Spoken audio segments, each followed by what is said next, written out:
ঢাকা বিশ্ববিদ্যালয়ের ডাকসু নির্বাচনে ভিপি পদে লড়াই করেছেন ৪৫ জন প্রার্থী, কিন্তু আলোচনায় এসেছেন মাত্র এক ভোট পাওয়া রাকিবুল হাসান। কে দিলেন সেই রহস্যময় ভোট?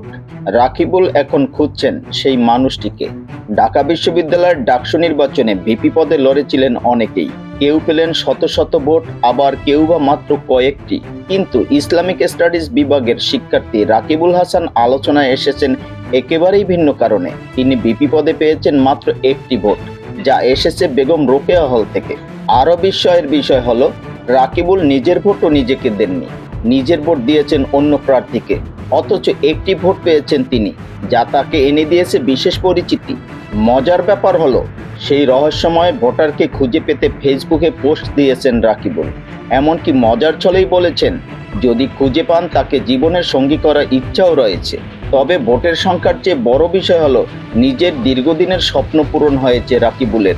নির্বাচনে অংশ নেওয়াই তার কাছে সবচেয়ে বড় সাফল্য।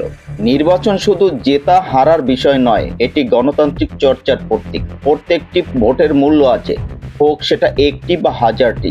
আমরা যদি সঠিকভাবে ভোট দেই, তবে সঠিক নেতৃত্ব গড়ে ওঠে। আর তরুণদের উচিত নির্বাচনে অংশ নিয়ে নিজেদের দায়িত্বশীল নাগরিক হিসেবে প্রতিষ্ঠা করা। স্মরণ রাখুন, আপনার একটি ভোটও দেশ ও সমাজের জন্য গুরুত্বপূর্ণ। সুপ্রিয় দর্শক, ভিডিওটি ভালো লাগলে অবশ্যই লাইক দিন, কমেন্ট করে আপনার মতামত জানান, আর শেয়ার করুন বন্ধুদের সাথে। আপনার একটি লাইক, কমেন্ট ও শেয়ারই আমাদের অনুপ্রেরণা। আর এরকম নতুন নতুন ভিডিও পেতে হলে এখনই সাবস্ক্রাইব করুন আমাদের চ্যানেল আলোর দীক্ষা, এবং উহার পাশে থাকা বেল আইকনটি অন করুন। ফলো করুন আমাদের ফেসবুক পেজ আলোর দীক্ষার সঙ্গে থাকুন। ধন্যবাদ।